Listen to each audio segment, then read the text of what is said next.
Hello everyone, आप सभी का इस वीडियो में मैं वेलकम करता हूँ। और इस वीडियो में हम अम्ल क्षार एवं लवण कक्षा 10 की जो विज्ञान है ना, एनसीईआरटी के क्वेश्चन आंसर्स को करने जा रहे हैं। और ये मोस्ट इंपॉर्टेंट है क्योंकि बोर्ड एग्जाम में एनसीईआरटी क्वेश्चन बहुत आते हैं। इसका वन शॉट वीडियो भी मैंने करा रखा है, जिसकी लिंक्स मिल जाएगी डिस्क्रिप्शन में। तो पहला क्वेश्चन क्या बोल रहा है एनसीईआरटी का, पीतल एवं तांबे के बर्तनों में दही एवं खट्टे पदार्थ क्यों नहीं रखने चाहिए। देखो भाई, जो पीतल होता है, जो तांबा होता है, ठीक है, उसके अंदर जो हम खट्टे पदार्थ हम नहीं रख सकते, क्योंकि दही हो गया या कोई भी खट्टा पदार्थ हो गया, उसका नेचर कैसा होता है, उसकी प्रकृति कैसी होती है, अम्लीय होती है। और ये जो अम्ल है, इसको आप इन बर्तन में जब रखोगे, जैसे पीतल में और तांबे में रखोगे, जो कि क्या है, धातु है, धातु के साथ ये अभिक्रिया करके क्या बनाती है, लवण बनाती है। ठीक है, ये जो पीतल तांबा है एक धातु है, और धातु में जब दही रखोगे, खट्टे पदार्थ रखोगे, तो वो उस धातु के साथ अभिक्रिया करेगी और एक लवण बनाएगी। और ये जो लवण होता है ना, वो बहुत जहरीला होता है, विषैला होता है। इसी वजह से इन बर्तनों में खट्टे पदार्थ या दही वगैरह नहीं रखने चाहिए, क्योंकि अगर उसको खाओगे तो आपका पेट दर्द होगा, बीमार पड़ जाओगे, इसलिए नहीं रखना चाहिए। अगला प्रश्न है, धातु के साथ अम्ल की अभिक्रिया होने पर सामान्यतः कौन सी गैस निकलती है। तो इसका सीधा आंसर है हाइड्रोजन गैस निकलती है। ठीक है, एक उदाहरण देकर समझाइए इस गैस की उपस्थिति की जांच आप कैसे करोगे। बहुत ही शानदार क्वेश्चन है। तो देखो, जब धातु और अम्ल को आप मिलाओगे ना, देखो जब एक अम्ल किसी धातु के साथ अभिक्रिया करता है तो सामान्यतः हाइड्रोजन गैस विमुक्त करता है। ठीक है, जैसे उदाहरण दे रहा है मैं, तो उदाहरण मैं आपको दे देता हूँ। जैसे हमारे पास ये जो रिएक्शन दे रखा है ना, ये गलत है। आपके पास क्या Zn है, जिंक एक धातु है, हमने अम्ल लिया है H2SO4। ठीक है, अभिक्रिया करेगा तो क्या बन जाएगा, ZnSO4, जिंक सल्फेट, और हाइड्रोजन गैस क्या होगी, मुक्त हो जाएगी। ये जो अभिक्रिया मैंने लिखी है अभी, ये सही है। ठीक, ये उदाहरण दे देना है। और पता कैसे चलेगा कि भैया यहाँ पर हाइड्रोजन है। तो देखो, गैस के समीप जो हाइड्रोजन गैस जहाँ से निकल रहा है ना, उसके सामने अगर मोमबत्ती ले जाओगे ना, तो गैस उस पर जैसे संपर्क में आएगा मोमबत्ती के, तो चट चट पट पट की आवाज़ करेगा। तो जैसे अगर आवाज़ आ रही है, ठीक है, तो आप समझ जाओ कि वहाँ पर क्या है, हाइड्रोजन गैस है। ठीक है, देखो धमाके की आवाज़ के साथ जलती है। अगला क्वेश्चन है, एक धातु यौगिक ए तनु हाइड्रोक्लोरिक अम्ल के साथ अभिक्रिया करता है और बुदबुदाहट उत्पन्न होती है। इससे उत्पन्न गैस जलती मोमबत्ती को बुझा देती है। ठीक है, जो जल रही मोमबत्ती ना, उस गैस के आने के कारण वो बुझ जाती है। यदि उत्पन्न यौगिक में एक कैल्शियम क्लोराइड है तो इस अभिक्रिया के लिए एक संतुलित रासायनिक समीकरण लिखिए। तो हमें एक संतुलित रासायनिक समीकरण लिखनी है। तो देखो हमारे पास क्या होगा, वो होगा, देखो यौगिक ए कैल्शियम कार्बोनेट होगा। जो ए यौगिक की बात कर रहा है ना, वो क्या होगा, कैल्शियम कार्बोनेट होगा। जैसे ही कैल्शियम कार्बोनेट में हम तनु HCl मिलाते हैं तो क्या बनता है, कैल्शियम क्लोराइड बनता है, थोड़ा सा पानी मिलता है और कार्बन डाइऑक्साइड बाहर निकलती है। ठीक है, क्या निकलती है, कार्बन डाइऑक्साइड। और कार्बन डाइऑक्साइड वो वहाँ पर जैसे ही जाती है, बुदबुदाहट की आवाज़ करता है वो। ठीक है, और वो उसको बुझा देता है मोमबत्ती को। तो वो एक क्या होगा, कैल्शियम कार्बोनेट होगा। ये आपको रिएक्शन भी लिखना है। ऐसे क्वेश्चन बोर्ड एग्जाम में पूछे जाते हैं। अगला प्रश्न है, HCl, HNO3 आदि जलीय विलयन में अम्लीय अभिलक्षण क्यों प्रदर्शित करते हैं। देखो, अम्ल की जब जब बात होगी तो H पॉजिटिव आयन, क्षार की जब बात होगी OH नेगेटिव आयन, ये इसका मुख्य कारण होता है। जबकि एल्कोहल, ग्लूकोज जैसे यौगिक के विलयनों में अम्लता के अभिलक्षण ये प्रदर्शित नहीं करता है। क्यों? तो देखो, जो HCl है, हाइड्रोक्लोरिक अम्ल है, ठीक है, HNO3 है, जलीय विलयन में अम्लीय गुण प्रदर्शित करते हैं। क्योंकि ये विलयन केवल हाइड्रोजन आयन उत्पन्न करते हैं। ठीक है, ये जो जलीय विलयन में ये क्या उत्पन्न करते हैं, हाइड्रोजन आयन उत्पन्न करते हैं, तभी ये अम्लीय व्यवहार को प्रदर्शित करता है। जबकि ठीक है, जबकि इनको जब अल्कोहल या ग्लूकोज के जलीय विलयन में डाला जाता है ना, तो हाइड्रोजन आयन यह उत्पन्न नहीं करते हैं। ठीक है, अल्कोहल में जब मिलाया जाता है तो ये हाइड्रोजन आयन उत्पन्न नहीं करते हैं। अब जब हाइड्रोजन आयन ही नहीं आ रहा है तो भाई कहाँ से बनेगा वो अम्लीय, तो ये कारण है। ठीक है, तो मेन कारण क्या होता है? H positive ion. कभी अम्लीय व्यवहार प्रदर्शित कर रहा है क्योंकि वहां पर H पॉजिटिव आयन बन रहा है, अगर नहीं बन रहा है तो प्रदर्शित नहीं करेगा, सीधी सी बात है। अगला प्रश्न है, अम्ल का जलीय विलयन क्यों विद्युत का चालन करता है? ठीक है, तो मेन कारण है H पॉजिटिव आयन। अम्ल का जलीय विलयन विद्युत का चालन करता है क्योंकि अम्ल जलीय विलयन में हाइड्रोजन आयन उत्पन्न करते हैं। हाइड्रोजन आयन जो होता है वो फ्री इलेक्ट्रॉन्स होते हैं, जो घूमते रहते हैं, फ्री इलेक्ट्रॉन से मुक्त हैं, और विद्युत प्रवाह के लिए मुक्त इलेक्ट्रॉन्स की जिम्मेदारी होती है, जो कि विद्युत धारा के प्रवाह के लिए उत्तरदायी होते हैं। यह इसका मुख्य कारण है। अगला प्रश्न है, शुष्क हाइड्रोक्लोरिक गैस शुष्क लिटमस पत्र के रंग को क्यों नहीं बदलती? शुष्क मतलब एकदम, मतलब उसमें पानी की कोई मात्रा नहीं है, बिल्कुल सूखा सन्नाटा। देखो, शुष्क HCl जैसे H पॉजिटिव आयन उत्पन्न नहीं करती, क्योंकि HCl अणु में H पॉजिटिव आयनों का विलयन जल की अनुपस्थिति में नहीं हो सकता। अगर किसी चीज में जो विलयन है उसमें पानी ही नहीं है तो भाई H पॉजिटिव आयन कहां से आ जाएगा? और जब H पॉजिटिव आयन ही नहीं आएगा तो अम्लीय व्यवहार प्रदर्शित नहीं कर पाएगा। अतः H पॉजिटिव आयनों की अनुपस्थिति अर्थात अम्लीय गुण की अनुपस्थिति के कारण शुष्क लिटमस पत्र का रंग परिवर्तित नहीं होता है। ठीक है, जब वो उसमें H पॉजिटिव आयन नहीं आ रहे तो बदलेगा कैसे? ठीक है, इसी वजह से वो रंग नहीं बदलता है। अगला प्रश्न है, अम्ल को तनुकृत करते समय यह क्यों अनुशंकित करते हैं कि अम्ल को जल में मिलाना चाहिए, ना कि जल को अम्ल में? आपने देखा होगा लैब में क्या होता है ना, अम्ल को तनुकृत करने के समय ना अम्ल को जल में मिलाया जाता है, जल को अम्ल में नहीं मिलाया जाता है, तो विस्फोट हो जाता है। देखो, अम्ल को तनु करने के दौरान ये आपको दिख रहा होगा, ठीक है, इसमें जल कदापि नहीं मिलाना चाहिए, जल बिल्कुल नहीं मिलाना चाहिए। अम्ल है, एसिड है, उसके अंदर पानी नहीं डाल सकते, क्योंकि जब अम्ल में जल मिलाया जाता है तो उत्पन्न होने वाली ऊष्मा बहुत ज़्यादा होती है, आग पकड़ लेती है, ठीक है, बहुत ज़्यादा हीट निकलती है। इस मिश्रण पात्र से बाहर भी आ सकता है तथा समीप खड़े व्यक्ति को हानि पहुंच सकती है। ठीक है, जो बगल में खड़ा होगा उसको चोट लग सकती है, उसको हानि पहुंच सकती है, इसलिए नहीं करना चाहिए। अगला प्रश्न है, अम्ल के विलयन को तनुकृत करते समय हाइड्रोनियम आयन की सांद्रता कैसे प्रभावित हो जाती है? मतलब क्या होता है? तो उनकी जो सांद्रता है ना वो क्या होती है? घट जाती है। बस इतना बस लिखना है, क्या होती है कि भैया सांद्रता घट जाती है। ठीक, कोई दिक्कत नहीं होगी। आगे बढ़ते हैं अगले प्रश्न में। जब सोडियम हाइड्रोक्साइड विलयन में अधिक क्षारक मिलाते हैं तो हाइड्रोक्साइड आयन की सांद्रता कैसे प्रभावित होती है? तो आप बोलेंगे सांद्रता बढ़ जाती है, उस वाले में घट जाती है और इस वाले में क्या होती है? बढ़ जाती है। अगला क्वेश्चन है, आपके पास दो विलयन ए तथा बी हैं। विलयन ए का पीएच का मान 6 है और बी के पीएच का मान 8 है। किस विलयन में हाइड्रोजन आयन की सांद्रता अधिक है? इनमें कौन अम्लीय और कौन क्षारकीय है? देखो, आपका पीएच स्केल होता है एक, ठीक है, क्या होता है? पीएच स्केल होता है। पीएच स्केल में क्या होता है ना, यहाँ 0 से लेकर 7 और यहाँ 14 तक होता है, ठीक है। फिर क्या होता है, देखो यहाँ से 0 से लेकर 7 के बीच तक, 7 से कम क्या होता है? यहाँ O है, और सॉरी अम्ल है ना, H पॉजिटिव आयन, ये अम्ल होता है। 7 पे क्या होता है? उदासीन,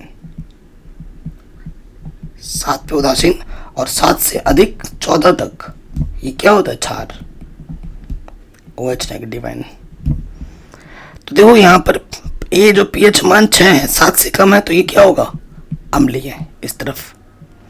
और 8 है, 7 से ज्यादा है, तो ये क्या हो जाएगा? ये हो जाएगा आपका क्षारीय। ठीक है, आपसे बोला किसकी हाइड्रोजन आयन की सांद्रता अधिक है? हाइड्रोजन आयन, ये OH नेगेटिव आयन है, हाइड्रोजन आयन की सांद्रता किसकी अधिक होगी? इसी में है H पॉजिटिव आयन, तो पीएच अम्लीय वाला का ज्यादा होता है, तो आप ऑप्शन लिख देंगे विलयन ए में हाइड्रोजन आयन सांद्रता अधिक है। ठीक है, अगला क्वेश्चन है, H पॉजिटिव आयन की सांद्रता का विलयन की प्रकृति पर क्या प्रभाव पड़ता है? H पॉजिटिव बोले तो अम्ल, एच पॉजिटिव आयनों की सांद्रता विलयन की अम्लीय प्रकृति का निर्धारण करती है। मैंने पहले भी बोला था, एच पॉजिटिव आयनों की सांद्रता जितनी अधिक होगी अम्ल उतना ही प्रबल होगा। ठीक है, अगर पीएच मान जितना कम होगा ना वो उतना ज़्यादा प्रबल होगा, ये ध्यान रखना है। अगर किसी का पीएच मान 2 है और किसी का 4 है तो 2 वाला ज़्यादा ताकतवर है, ये ध्यान रखो। अगला प्रश्न है, क्या क्षारकीय विलयनों में भी एच पॉजिटिव आयन होते हैं? अगर हाँ तो ये क्षारकीय क्यों नहीं होते हैं? एच पॉजिटिव आयन होते हैं लेकिन ये बहुत ही कम होते हैं। आपका आंसर क्या होगा? हाँ, होते हैं। क्षारकीय विलयनों में भी एच पॉजिटिव आयन होते हैं लेकिन ये फिर भी क्षारकीय नहीं होते हैं, क्योंकि हाइड्रोक्साइड आयन की सांद्रता एच पॉजिटिव आयनों से बहुत ज़्यादा होती है। अगर मैं बोल दूं वोट होता है कि भाई नरेंद्र मोदी को इस साल कौन वोट देने, कितने लोग वोट देने वाले हैं? 10 लोगों में से 8-9 लोगों ने बोल दिया हम वोट देने वाले हैं। कांग्रेस को कौन देगा? एक बंदा बोल रहा है। ठीक है, तो सारी जनता जब उधर चली जा रही है बीजेपी के पीछे पागलों की तरह, अंधों की तरह, तो इधर कांग्रेस वाले को कोई ना के बराबर है, उसको कोई पूछेगा भी नहीं, है ना। ये होता है। मैं किसी पार्टी के साथ भी नहीं हूँ, खिलाफ भी नहीं हूँ, मैं बस एक एग्जाम्पल दे रहा हूँ जो आज का माहौल चल रहा है उस हिसाब से। ठीक है, होता है लेकिन ना के बराबर होता है। ठीक है, ये चीज़ है। अगले प्रश्न में आ जाओ। कोई किसान खेत की मृदा की किस परिस्थिति में बिना बुझा हुआ चूना या चौक का उपयोग करेगा? कभी कभी आपने देखा होगा किसान अपने खेतों में चूना छिड़कता है, चौक छिड़कता है, भिजा हुआ चूना छिड़कता है, जैसे ये किसान छिड़क रहे हैं। तो ये क्यों करता है? पीएच लेवल को मेंटेन करने के लिए। हर चीज़ का एक पीएच लेवल होता है, हमारे बॉडी का पीएच लेवल है। ठीक है, हर चीज़ का पीएच लेवल होता है। कोई भी दुनिया की कोई वस्तु उठा लो, मिट्टी उठा लो, ठीक है, खाने का कोई सामान उठा लो, हमारी बॉडी का कोई भी पार्ट्स उठा लो, उसका एक पीएच पैमाना होता है। जब वो उस फिक्स पैमाने से घटता है या बढ़ता है ना तो उस पर असर आ जाता है। तो किसान अपने खेत की मिट्टी को शुष्क चूना या बुझे हुए चूने या चौक कार्बन के साथ तब उपचारित करेगा जब मिट्टी में अम्लों की मात्रा अधिक, आवश्यक मात्रा से अधिक हो जाती है। जब खेत का जो एसिडिक नेचर है वो ज़्यादा हो जाता है, अम्लीय व्यवहार ज़्यादा हो जाता है, खेत की जब अम्लता बढ़ जाती है उसको कम करने के लिए ये सब चीज़ें डाली जाती हैं। और ये क्या होती है? क्षार होता है। क्षार अम्ल के साथ अभिक्रिया करके क्या बनाती है? लवण बनाती है, उसके पीएच मान को कम करती है। ठीक है, ये होता है, इसलिए डाला जाता है। अगला प्रश्न है, CaOCl यौगिक का प्रचलित नाम क्या है? तो भाई इसका प्रचलित नाम है विरंजक चूर्ण, ब्लीचिंग पाउडर। नेक्स्ट, उस पदार्थ का नाम बताइए जो क्लोरीन से क्रिया करके विरंजक चूर्ण बनाता है। तो शुष्क बुझा हुआ चूना है, CaOH का होल ट्वाइस। ये प्रश्न यहाँ से कोई सा भी एक नंबर में आ सकता है। कठोर जल को मृदु करने के लिए किस सोडियम यौगिक का प्रयोग किया जाता है? सोडियम कार्बोनेट का प्रयोग किया जाता है कठोर जल को मृदु बनाने के लिए। अगला प्रश्न है, सोडियम हाइड्रोजन कार्बोनेट के विलयन को गर्म करने पर क्या होगा? इस अभिक्रिया के लिए समीकरण भी लिखिए। तो देखो, कार्बन डाइऑक्साइड गैस मिलती है हमें, ये सोडियम हाइड्रोजन कार्बोनेट है, इसको हमने गर्म किया तो हमें मिलेगा सोडियम कार्बोनेट, थोड़ा सा पानी और निकलेगा कार्बन डाइऑक्साइड। तो हमें कौन सा गैस मिलता है? कार्बन डाइऑक्साइड गैस मिलता है, और ये इसका समीकरण है। ठीक है, इसको आपको क्या करना है? लिख लिख के याद करना है। आगे बढ़ते हैं। कह रहे हैं प्लास्टर ऑफ पेरिस की जल के साथ अभिक्रिया के लिए समीकरण लिखिए। ऐसे प्रश्न एग्जाम में बार बार पूछे जाते हैं। ठीक है, तो ये प्लास्टर ऑफ पेरिस है, CaSO4 ½ H2O। उसमें हमें 1.5 मोल पानी हमने और मिला देना है। तो जैसे ही प्लास्टर ऑफ पेरिस में पानी मिलाते हैं ना तो जिप्सम बन जाता है। जिप्सम का जो सूत्र होता है वो होता है CaSO4.2H2O। तो प्लास्टर ऑफ पेरिस में पानी मिलाने से हमें क्या मिलता है? जिप्सम मिलता है। अगला प्रश्न है, कोई विलयन लाल लिटमस को नीला कर देता है, इसका पीएच मान संभवतः क्या होगा? यह प्रश्न इस साल बोर्ड एग्जाम में आया था। तो देखो, लाल को क्या कर रहा है? नीला कर रहा है। जब लाल से नीला हो रहा है भाई, लाल से जब नीला हो रहा है यानी कि क्या है? क्षार है, और क्षार का पीएच मान 7 से ज्यादा ही होता है। तो जो ऑप्शन 7 से ज्यादा होगा वो सही हो जाएगा। तो ऑप्शन नंबर डी 10 होगा। अगला प्रश्न है, कोई विलयन अंडे के पिसे हुए कवच से अभिक्रिया कर एक गैस उत्पन्न करता है। कोई भी विलेन है, अंडे का जो कवच होता है ना, पिसा हुआ बुरादा है, उसके साथ हमने मिला दिया है तो चूने के पानी को दूधिया कर देता है, एक गैस उत्पन्न करता है, चूने के पानी को दूधिया करता है। इस विलेन में क्या होगा? वो जो विलेन था वो क्या होता है? हाइड्रोक्लोरिक अम्ल होता है वो विलेन। क्या होता है? HCl। तो ऑप्शन आ जाएगा आपका HCl।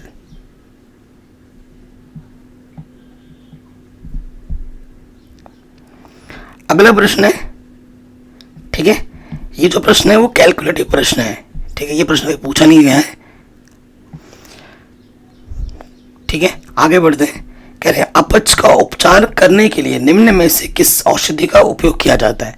पेट में जब एसिडिटी बढ़ जाती है ना, पेट का जब pH मान बढ़ जाता है, अम्लता जब बढ़ जाती है, तो क्या प्रयोग किया जाता है? एंटासिड। क्या प्रयोग किया जाता है भाई? एंटासिड। ऑप्शन नंबर सी सही हो जाएगा। अगला प्रश्न है, निम्न अभिक्रिया के लिए पहले शब्द समीकरण लिखिए तथा उसके बाद संतुलित समीकरण लिखिए।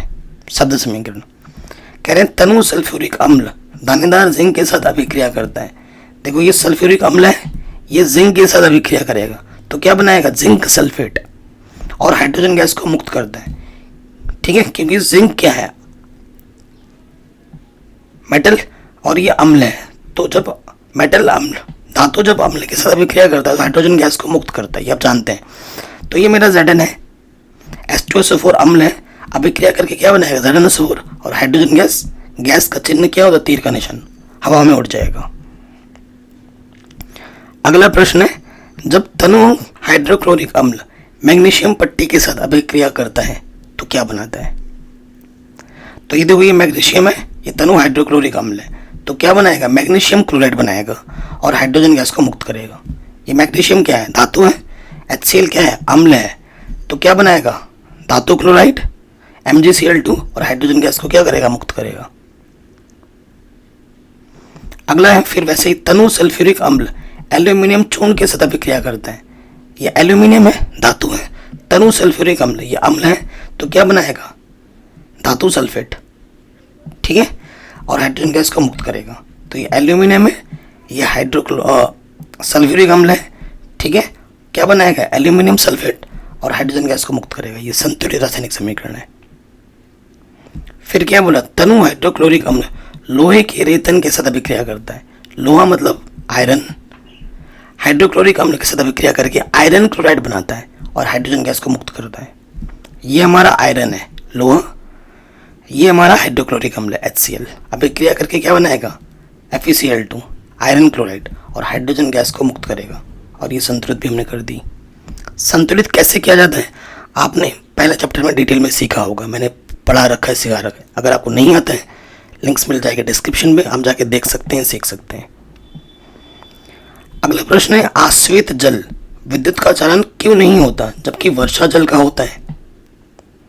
देखो, जो आश्वेत जल होता है ना, वो उदासीन होता है, ठीक है, और आपने अभी पढ़ा है कि जो जल अम्लीय होता है उसमें विद्युत का चालन होता है, ठीक है। अम्लीय जल में ना क्या होता है? H पॉजिटिव आयन होते हैं जो कि विद्युत प्रवाह के लिए उत्तरदायी होते हैं। आश्वेत जल में होता है 7, उदासीन, ना अम्लीय है ना क्षारीय है, इसी वजह से उसमें हाइड्रोजन आयन नहीं मिलता है और इसी वजह से उसमें विद्युत का चालन नहीं होता है। जबकि वर्षा का जो पानी होता है उसका pH मान 7 से कम होता है। 7 से कम होने के कारण वो थोड़ा अम्लीय होता है और इसी वजह से उसमें विद्युत का चालन होता है, ठीक है, ये आप लिख देंगे। अगला प्रश्न है, जल की अनुपस्थिति में अम्ल का व्यवहार अम्लीय क्यों नहीं रहता? जब देखो जल नहीं है तो जो अम्ल का व्यवहार वो अम्लीय नहीं होगा। क्यों? क्योंकि वहां पर H पॉजिटिव आयन नहीं बन रहे हैं, इस वजह से। जब किसी अम्ल के विच्छेदन सहायक होता है जिससे हाइड्रोनियम आयन उत्पन्न होता है, जल की अनुपस्थिति में आयन उत्पन्न नहीं होते हैं। आप यहां से लिख सकते हो, जल की अनुपस्थिति में आयन उत्पन्न नहीं होते, इसलिए जल की अनुपस्थिति में अम्ल का व्यवहार अम्लीय नहीं होता है। सीधी सी बात है। अगला प्रश्न है, ताजे दूध के pH का मान 6 होता है, दही बन जाने पर इसके pH का मान में क्या परिवर्तन होगा? अपना उत्तर दीजिए। ये जो दूध है दूध का जो पीएच मान होता है ना वो 6 होता है, और जितना टाइम आप ऐसे रख दोगे ना वो 6 से कम होता रहेगा, ठीक है। और दूध लंबे टाइप में ऐसे रख दो तो दूध से दही बन जाता है, ठीक है। दूध से क्या होता है, दही बन जाता है, और दही जैसे ही बनेगा वो क्या हो जाता है, दही अम्लीय हो जाता है, क्योंकि उसका पीएच मान और कम हो गया है, तो उसका नेचर क्या हो जाएगा, अम्लीय हो जाएगा।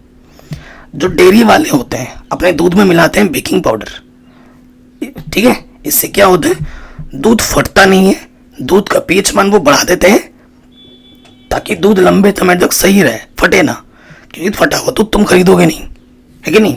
तो ये काम करते हैं, और उसको मिलाने से पता क्या होता है, दूध में गाढ़ापन भी आ जाता है, ठीक है। आपने देखा होगा आप लोग डेयरी वाले जो होते हैं वो अपने दूध में वो मिलाते ही मिलाते हैं।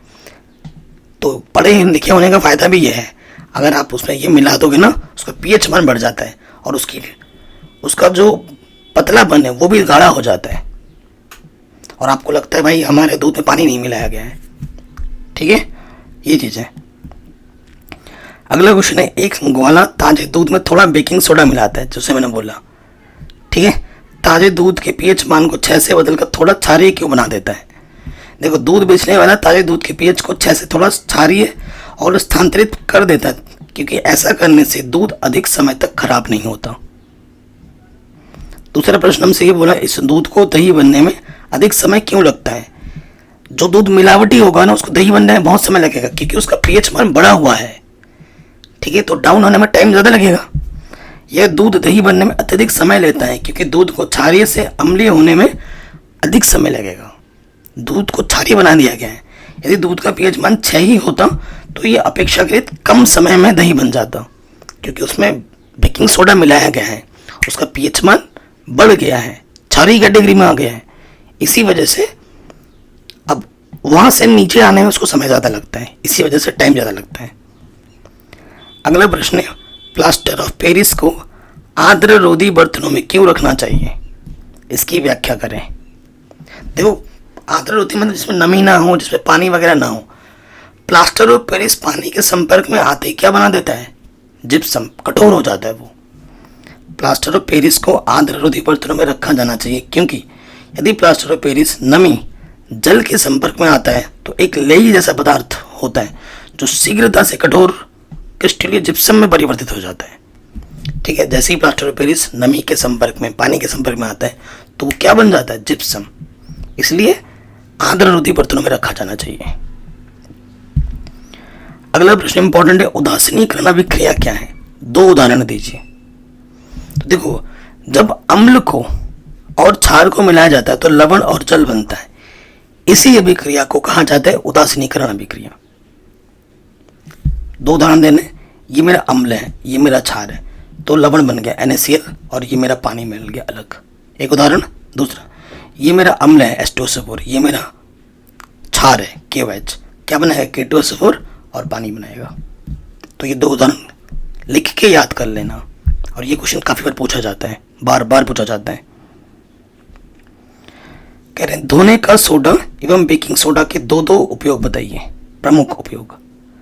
तो धोने के सोडे के क्या उपयोग है, कागज, साबुन, कागज के निर्माण में। ये जो कागज बन रहा है, धोने के सोडे का उपयोग यहाँ सबसे ज़्यादा होता है जल की कठोरता के निवारण में। जल के का जो भारीपन होता है, ठीक है, उसमें ये मिलाया जाता है। कई लोग, धोबी लोग क्या होते हैं, नदी में धोते हैं, नदी का पानी कठोर होता है, ठीक है, उसमें झाग कम बनता है, ठीक है, कपड़े झाग कम डिटर्जेंट मिलाने पे झाग कम बनता है, तो उस भारीपन को कम करने के लिए धोने का सोडा डाल देते हैं उसमें, ताकि पानी का कठोरपन थोड़ा कम हो जाए, यही कारण है। अगला है खाने के सोडे के उपयोग का। खाने का सोडा जो तो क्या होता है, सबसे पहला उपयोग है एंटासिड, औषधि के रूप में, ठीक है। ये जो हमारा पेट में दर्द होता है, पेट की एसिडिटी बढ़ जाती है, तो हम क्या खाते हैं, एंटासिड खाते हैं। वो इसका नेचर क्या होता है, ये क्षारीय नेचर का होता है, क्योंकि अम्ल बढ़ गया है तो उसको कंट्रोल करने के लिए उस पर क्षार मिलाया जाएगा, ताकि अम्ल और क्षार मिलके उसके पीएच मान को थोड़ा बढ़ा दे, जो बहुत घट गया है अभी, ताकि हमारे पीएच बॉडी से थोड़ा मैच हो जाए। जैसे ये खाते हैं हमें डकार आती है, थोड़ी देर बाद दर्द भी कम हो जाता है, क्योंकि पीएच मान बैलेंस में आने लगता है। भोज्य तथा पेय पदार्थों के योगात्मक के रूप में कोल्ड ड्रिंक्स बनाने में आपने देखा होगा, जो घर पे अलग अलग तरीके के जो व्यंजन बनते हैं, पकोड़े में यहाँ वहाँ जो फुले फुले हुए आइटम होते हैं उसमें भी डाला जाता है, ठीक है, उसको और अच्छा बनाने के लिए, स्वादिष्ट बनाने के लिए। तो ये एनसीईआरटी के जितने भी इंपॉर्टेंट क्वेश्चंस थे वो मैंने आपको बता दिए, और ये ऐसे क्वेश्चन हैं जो कि बोर्ड एग्जाम में पूछे जाते हैं, बार बार पूछे गए, ठीक है। वन शॉट वीडियो मैंने ऑलरेडी करा रखा है, आप एक बार वन शॉट वीडियो ज़रूर देखना। आपको मज़ा ना आए तो फिर मेरा नाम बदल के कुछ और रख देना। वन शॉट, उसके बाद ये एनसीईआरटी, और उसके बाद ऑब्जेक्टिव और सब्जेक्टिव क्वेश्चन जो विगत वर्ष में पूछे गए वो भी मैंने करा दिए हैं, लिंक्स मिलेंगे डिस्क्रिप्शन पे। विज्ञान के साथ साथ गणित भी मैं सब कुछ पूरा पढ़ा चुका हूँ नई एनसीईआरटी बुक के आधार पर। जय हिंद। इस वीडियो को हर जगह शेयर करें, अपना ख्याल रखें, मिलते हैं नए वीडियो में, ठीक है। और आपको जिस टाइप की वीडियो चाहिए कमेंट करके मैं बता सकता हूँ।